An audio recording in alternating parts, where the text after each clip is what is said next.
Good morning, and what a beautiful place to wake up to. Since I arrived after dark, I had no idea what this area looked like.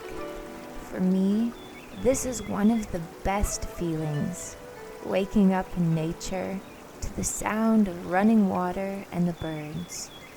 I like to start my day slow and peaceful, enjoying my surroundings and just taking it all in. And coffee? Coffee is a must. I'm not really a breakfast person, but I can't live without my coffee. And yes, I travel with my own frother. This right here, this is the best way to start a day.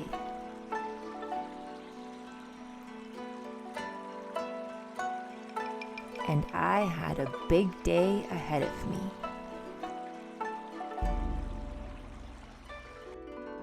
Apparently, my neighbors here, I was just doing a little Google Translate, and they were saying that they have been to the hot spring this morning, and they said that the water is so full from the typhoon that you can't even see where the hot spring is right now, and they have to dig it out. So we got the drones out this morning trying to see the water level, if it's easy to pass.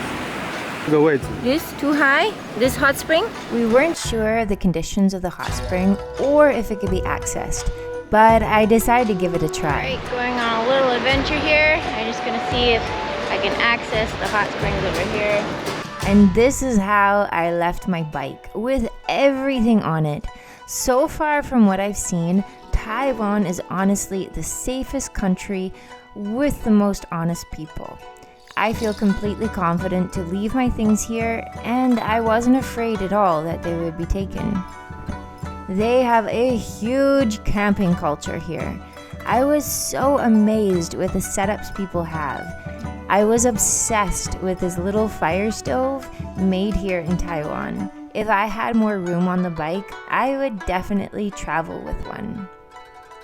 The water wasn't as high as I thought, so I took my chances to try to find the hot spring. The best thing I did before leaving was I bought proper water shoes.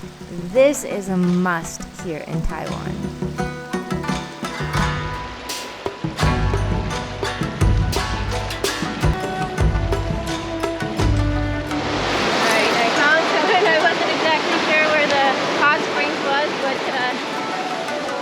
I reached to where the hot springs was, but they were right.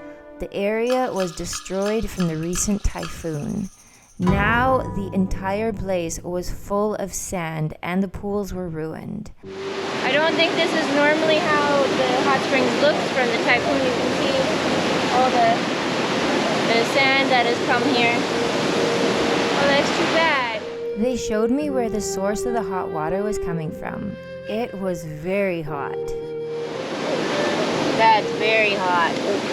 I don't even think you could go in that one. Normally, this entire area is built up with rocks, and they strategically divert the cold water to mix with the hot water to make a nice bathing temperature. The Taiwanese are passionate about preserving these areas, so when they get destroyed, everyone comes out to rebuild them. They use the big rocks to create barriers, separating and diverting the cold and hot water. Then they fill the cracks with small sediment and sand. They are master engineers. This creates the perfect temperature to relax in. Pack your garbage out. Alright folks, if you are going to camp, wild camp, visit a place, go for a day hike, anything, you always pack your garbage with you. No exception. Pack it in, pack it out. And if you see any garbage laying around, you can also clean up. Alright, well, that was a wonderful way to spend my morning, and now I'm on my way to the famous motor. Whoop, something in my boot. Something in my boot. No. I was scared. I had a wasp in my boot this morning. Be mindful when you stick your boot on. Is that? So I'm on my way to the Motorcycle Cafe. It is a place that I found last night, but they were closed. And so I'm gonna head up this windy, twisty, super steep, well, going downhill now, road to get there, and gonna have a nice cup of coffee. Very excited about that. Although I did have a cup this morning. It is low. It's now time for the second cup of the day.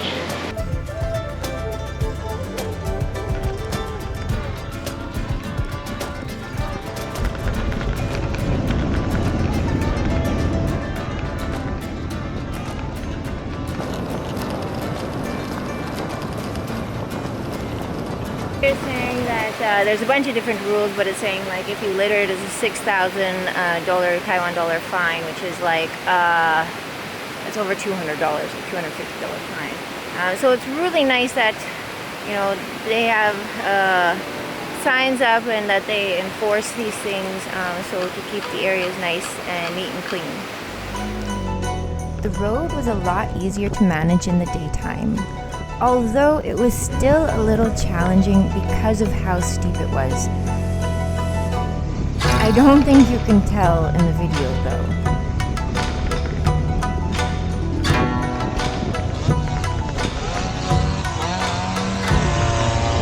Houston, we have a problem. There's some guys doing some forestry here, and I might be able to make it. Let me just see. This is gonna be a tight squeeze. Okay, I go? 2 minutes. Okay. I think he's saying 2 minutes I have to wait. Ready? Alright, so these guys have moved out of the way from me. Just gonna start the bike here. Good? Okay. Starting on a really steep hill here.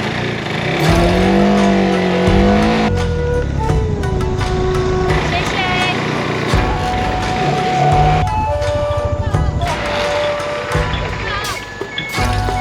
Ah, very good. Good. YouTube.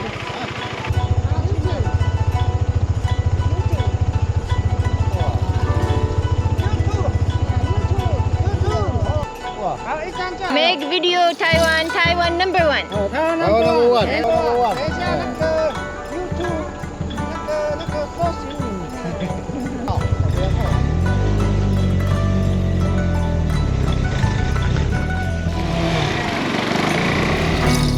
I almost forgot about the dogs. I knew they were coming soon, but where? Somewhere around here I passed some really crazy dogs. Oh my god, here they are.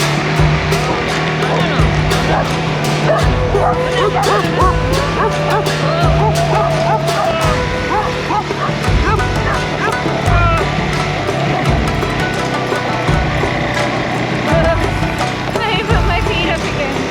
At least this time I was anticipating it. Oh, I got so scared last night. Because the roads are super twisty and it's like, they're gonna bite my legs,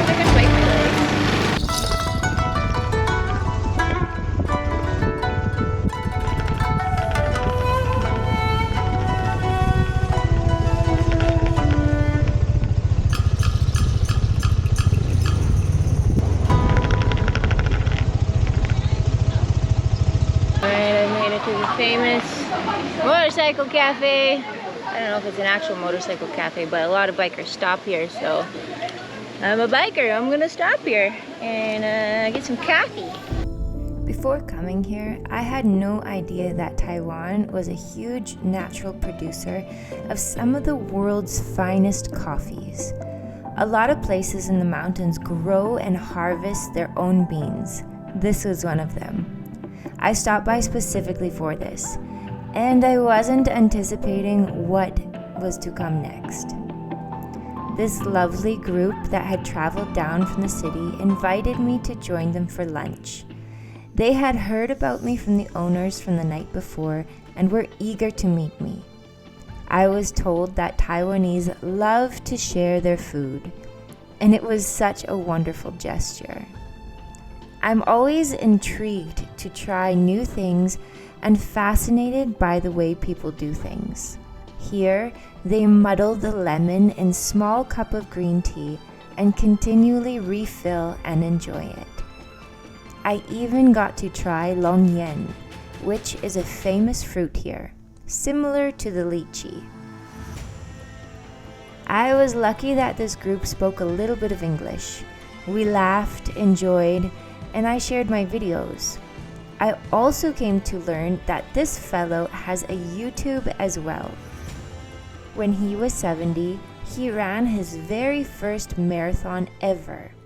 Now, at the age of 82, he has completed over 200 marathons. I couldn't believe it. You started doing marathons? Started at 17. Years older. Wow. First time. First time? Yeah. Wow. Now, 82 years older. And how many marathons have you run in this time?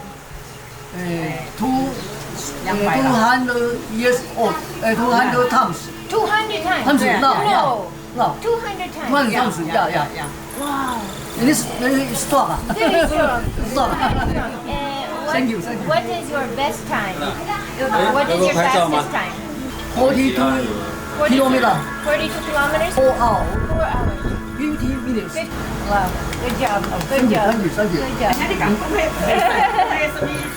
This is what I love about traveling, meeting such amazing people like this, making beautiful connections, being inspired, and getting to share all of this with you. Moments like this really touch my heart and make everything worthwhile. I travel slow because these are the memories that make the journey. And these are the stories I will always remember. All fed and coffeeed up. Oh my gosh, those people are so wonderful. They invited me to have lunch with them. And it's getting a bit late in the day now. I was having too much fun. Quite hot. It's muggy. It's not so bad actually. There's wind, but there is clouds up there, so I'm anticipating a little bit of rain today. Let's see. I'm going south to the mountains, but I'm not sure where I'm gonna end up today. Let's see. The uncle's so cute. He's just standing there waiting for me, seeing me walk or watching me off. Bye. So cute. Bye-bye, bye-bye. Thank you so much. Thank you, 谢谢. Oh, they're so sweet. Here we go. Start. Fire them engines up. Ready to race.